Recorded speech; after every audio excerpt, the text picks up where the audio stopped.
celebrate everyone's favourite holiday, Easter. Can't wait. Some rabbit to go and stash a bunch of fucking chocolate eggs in the blood and bone in the garden. Oh, my son's crying because he ate one of those weird eggs covered in dynamic lifter. Everyone's doing it. Everyone's making the fucking hot cross buns. That, let's make it weird. Today, champions, we are making hot cross bungholes. Why did I shake my ass when I did that? Very similar to hot cross buns, they are. We need a hot cross fucking bowl. What are you going to need? That's what you need. That there. If you don't have every single thing, then you'd be right. Piss off. So let's get a new bowl. There we go. A couple of things we need to do is we're going to talk about this here. It's called yeast.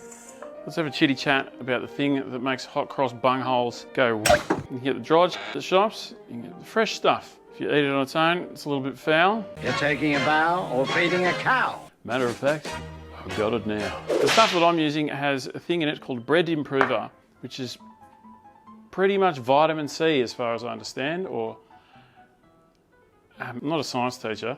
I'm a quit. There's a difference. You can be a little bit too fussy about baking shit, and generally it does help a little bit, which is not usually my fucking MO. I don't really like that. We got milk, full cream, full cream.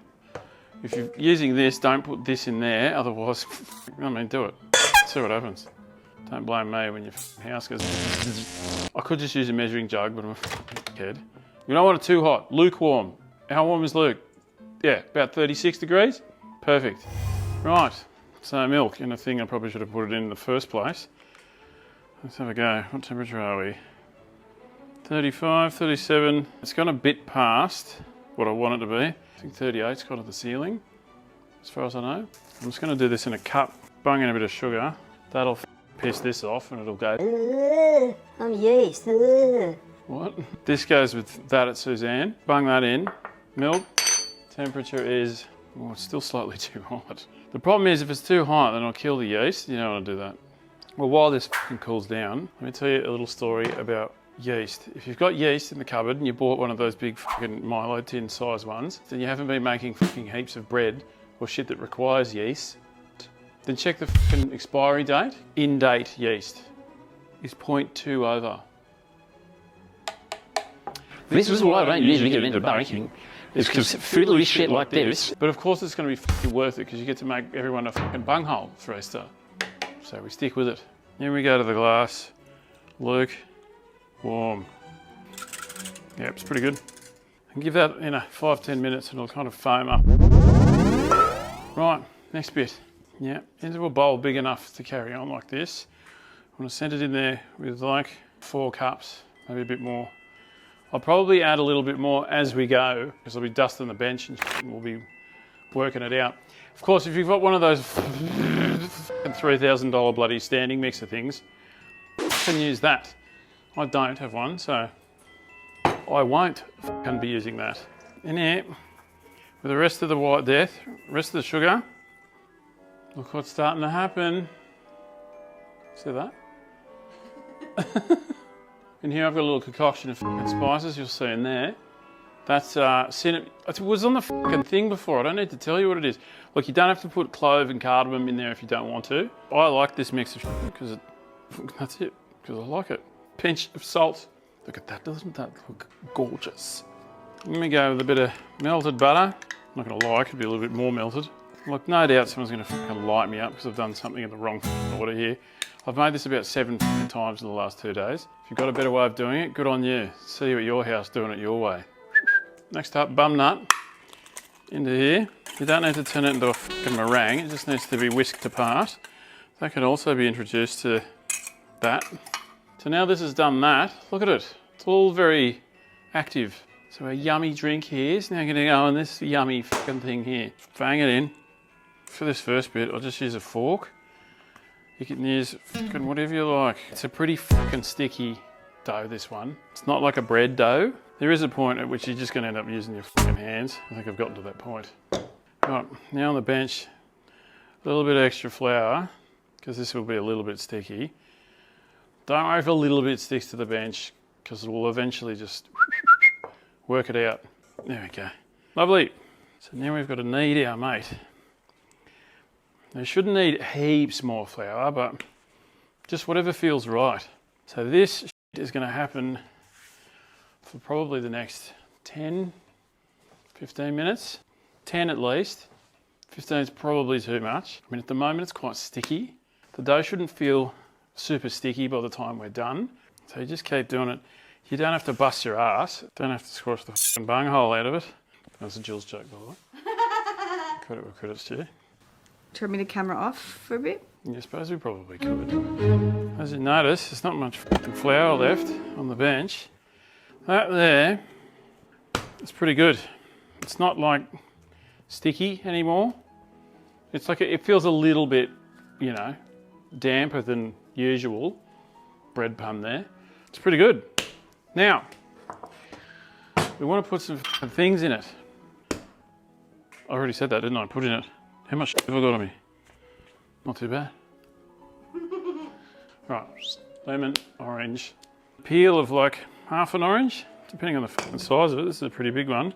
Why do you do the peel this way for the orange and why don't you zest it like you would the lemon? Because the kind of chonky bits of orange are nice. You can of course just zest it if you can't be doing this shit, but effectively I just kind of dice it up. I realise this knife is not the correct knife for slicing. That'll do. Doesn't really matter how you do this. You can roll it out if you like. I just do it by hand. Just, you know, basic that. And I go with all that. The top 10 worst zests of the internet. What a search too. You imagine the mixes you'd find there. Jules fucking hates sultanas, so we're going to use just dried cranberries and currants. You don't have to put any of this shit in there. It's nice to have a little bit of fruit in there because as it bakes, it's good. And you can see this carry-ons here. You can just kind of roll it up and then just another couple of minutes of this.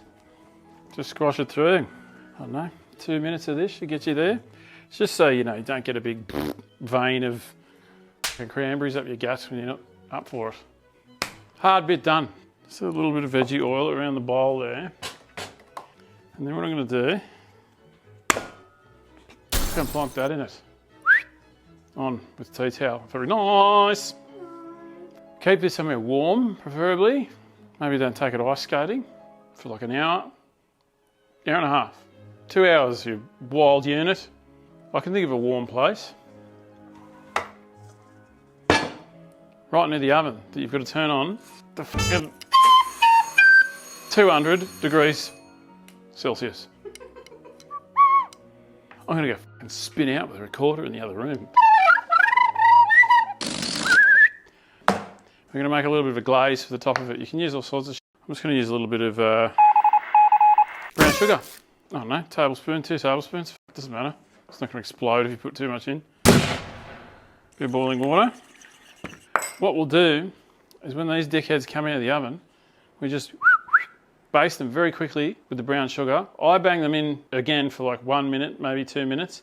Pull them out, happy days, we're done. But you don't even have to. It'll fucking sort itself out. What makes the cross in a hot cross bun? Most of the time, it's flour and a bit of water. That is it. As you can imagine, it's probably pretty fucking easy to make, right?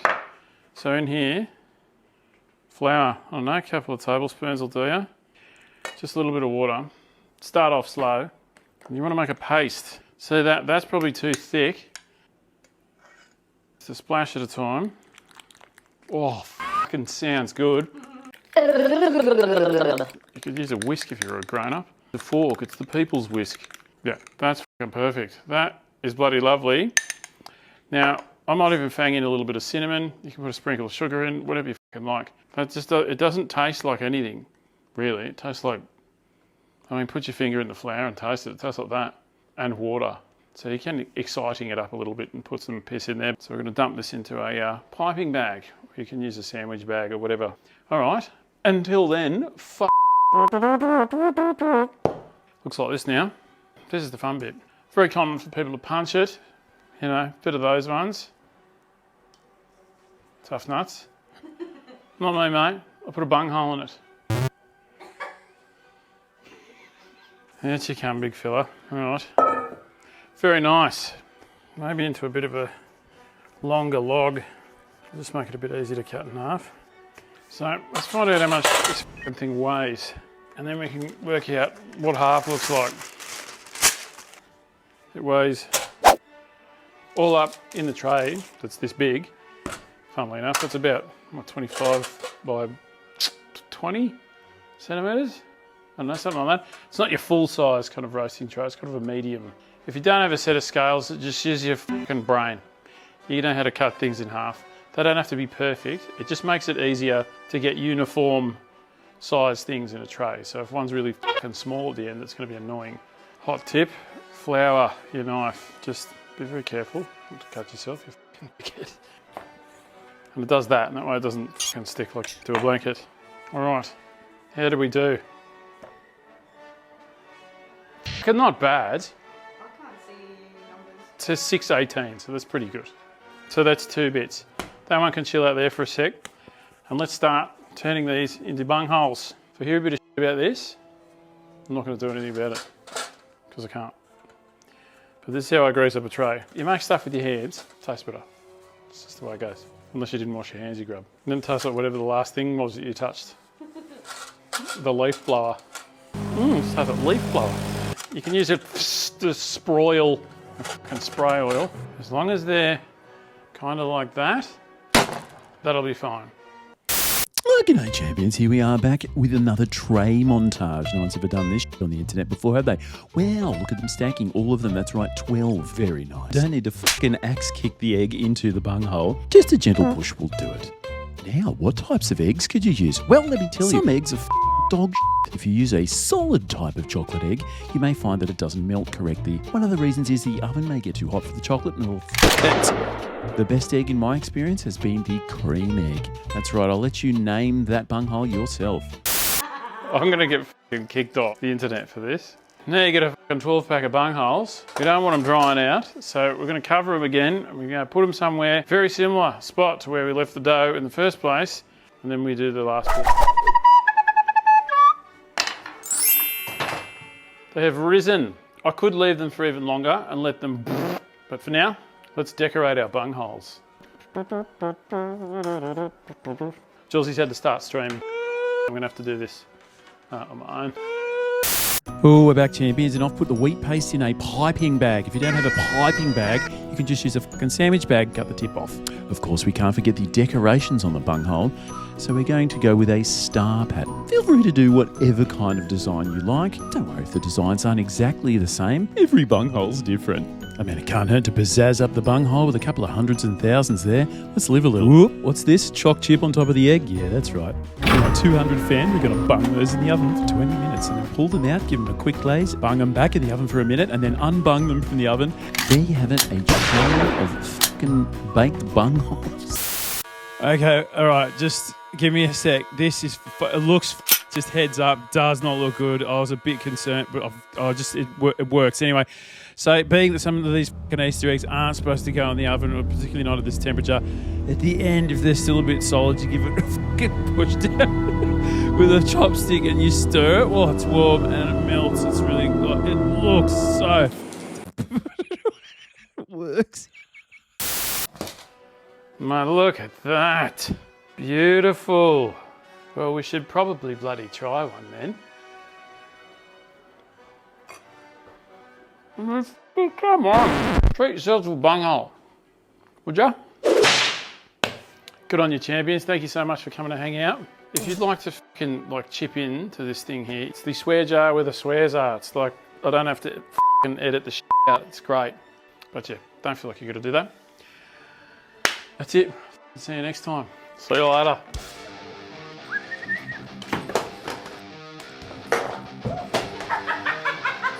Just remember, no.